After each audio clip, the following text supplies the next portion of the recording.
Contamos com a presença do professor Juremir Machado da Silva no Seminário Imaginário e Memória, que acontece nos dias 10, 11 e 12 de março de 2020, na Unisul de Tubarão. O professor Juremir, que é doutor, né, e tem como especialidade comunicação, mídias, tecnologias, graduado em jornalismo e também em história.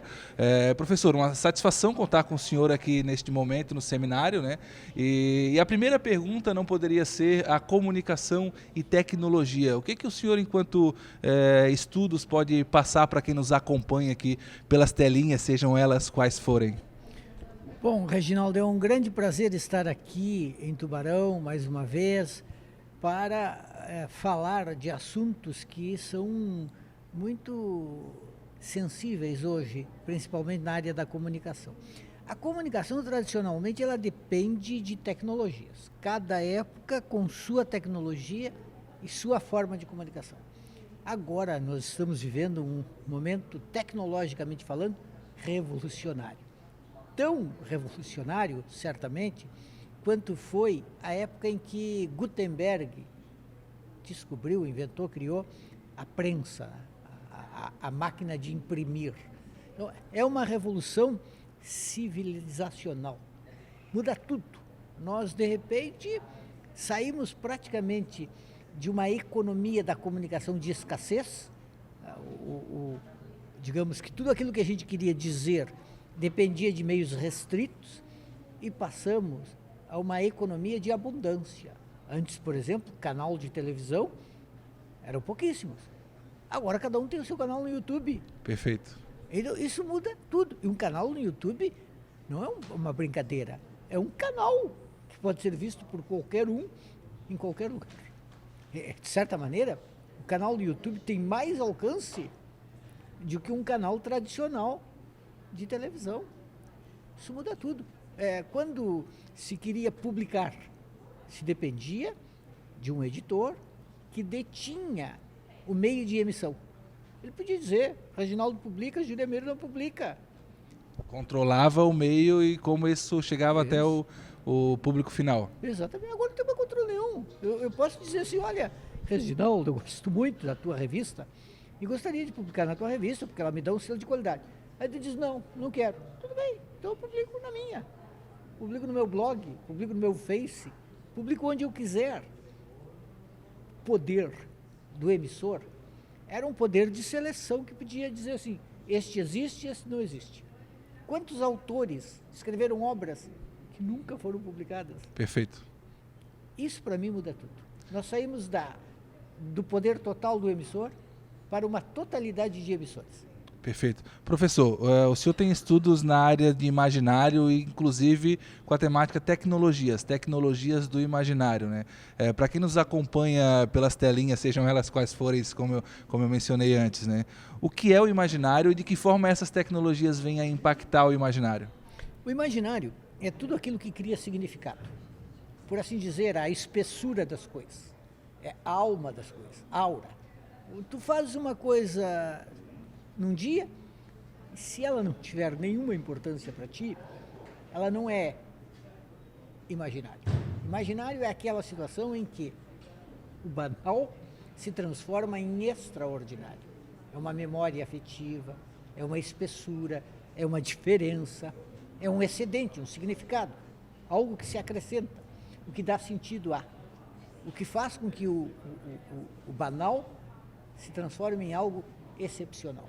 Bem, as tecnologias do imaginário são essas tecnologias todas, o cinema, o livro, tecnologias no sentido amplo, que nos ajudam a povoar o imaginário.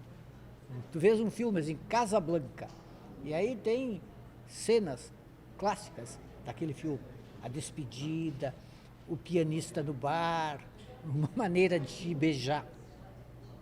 Essa ideia de que sofrer por amor é como sofrer em Casablanca, vai povoar o teu imaginário. Molda o comportamento.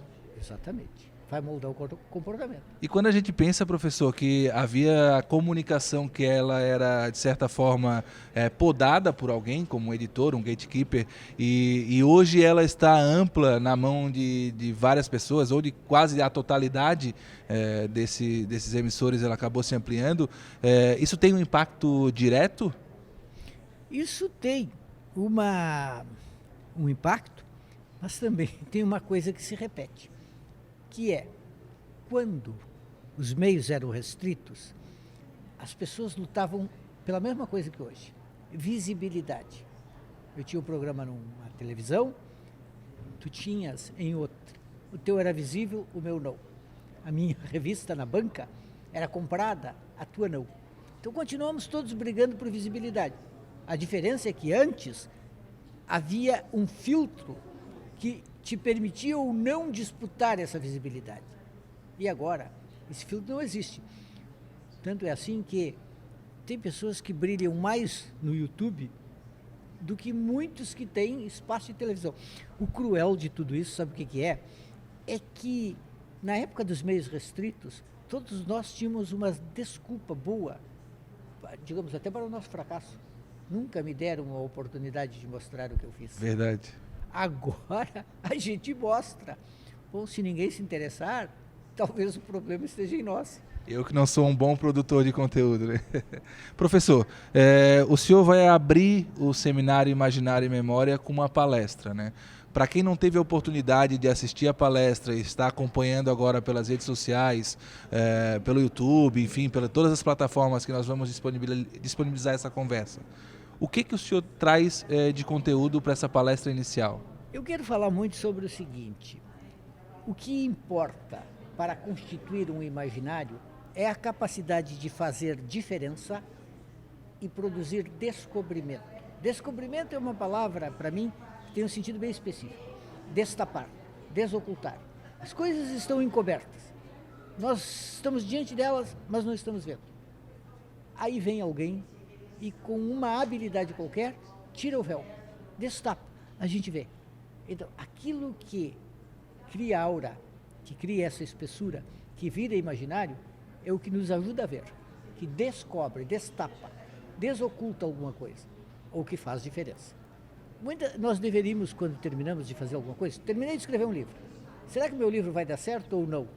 Eu teria que me perguntar o seguinte: o que o meu livro descobre? Qual a diferença que meu livro produz? Se eu não for capaz de dizer claramente que diferença o meu livro produz e o que ele descobre, possivelmente ele seja um bom livro, mas não faça diferença, nem descubra coisa alguma. Logo ele não vai dar certo. Bom raciocínio, bom raciocínio. Professor, o senhor é jornalista, trabalha em rádio, é isso, né? Também. O imaginário que... Eu também trabalho em rádio, é uma satisfação poder conversar com o senhor sobre esse assunto que eu gosto muito, para mim é um vício. E, no seu ponto de vista, o imaginário que o rádio ainda produz, ele é mais impactante até do que o jornalismo que a gente compra em revistas, em jornais, ou até mesmo pela televisão, ou não? Olha, são coisas diferentes e complementares. O rádio se beneficiou muito da internet. Ao contrário do que se poderia imaginar, o rádio é o grande ganhador. Por quê? O rádio tinha uma limitação tremenda, que era o alcance. Eu ando muito pelo interior do estado do Rio Grande do Sul e depois de 200, 250 quilômetros, o sinal de uma emissora de rádio começa a se perder. É inevitável, dependendo de acidentes geográficos e outras coisas.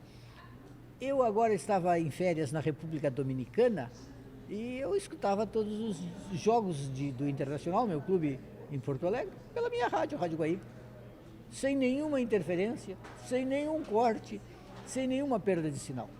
Então, o rádio, que é instantaneidade, que é ao vivo, que é direto, o rádio está deitando e rolando. É uma forma de apresentar as coisas. O rádio tem um aspecto interessante, que é o seguinte: é talvez o único meio que nos prende a atenção, nos exigindo complementar as coisas. Eu digo, está passando aqui uma morena bonita. O ouvinte tem que imaginar essa morena bonita, ele tem que participar. Mas também o rádio tem um aspecto interessante. Ele nos permite ouvi-lo fazendo outras coisas. Dirigindo, por exemplo. Dirigindo, cozinhando, fazendo qualquer coisa. Eu não posso ler um livro e dirigir ao mesmo tempo. Perfeito. Eu não posso dirigir e olhar televisão ao mesmo tempo. Até tem televisões no carro, mas não é a mesma coisa. O rádio, então, ele tem todas as vantagens. Ele te absorve, ele te deixa imaginar, ele tem instantaneidade e ele te permite fazer outras coisas. Eu adoro rádio, a resposta é muito imediata. Eu trabalho em jornal, trabalho em rádio, fiz televisão, mas eu acho que o rádio está aproveitando muito essa onda tecnológica. Professor, para os alunos agora, os pesquisadores, os interessados em tecnologia, qual mensagem o senhor deixaria para essas pessoas? Bem, a tecnologia é fundamental, mas ela não é tudo. Existe uma coisa chamada ideologia tecnicista. Acreditar que a tecnologia resolve tudo e que nós não podemos tentar regular o seu fluxo. Não, a sociedade decide que uso ela quer fazer da tecnologia. Não é porque uma tecnologia existe que nós devemos ser escravos dessa tecnologia. A tecnologia precisa estar a serviço do homem. Por exemplo, nós temos um fenômeno importante, a uberização do mundo. Claro que é ótimo usar um aplicativo que te permite chamar um carro, que vem aqui na frente e me pega, ótimo. Mas isso não quer dizer que a sociedade não possa se organizar para que exista uma legislação trabalhista protegendo os motoristas de aplicativo. Perfeito. Entende? Não é porque... mas fica mais barato sem. Claro, é muito mais fácil ficar barato se eu tiro tudo aquilo que torna caro, inclusive a proteção social do os direitos das outras pessoas. Aí é fácil. Pensa assim, eu tenho carteira assinada, eu tenho proteção social, aí eu quero que o Uber que me conduz, para que eu pague mais barato, não tenha nada disso. Fica ótimo para mim, estou protegido, e péssimo para ele. Então, eu tenho que aceitar pagar mais um pouco. Por exemplo, eu acho que tem que taxar o Uber. Impostos que vá para o tesouro do município. Mas se eu taxo o Uber, sei lá, 30 centavos por quilômetro rodado. Se eu taxo o Uber repassa para o consumidor, fica mais caro. Sim, mas se isso der proteção para o motorista, ótimo, eu pago um pouco mais caro, mas aquele que me presta um serviço também tem uma proteção. Então, a tecnologia, ela pode permitir tudo.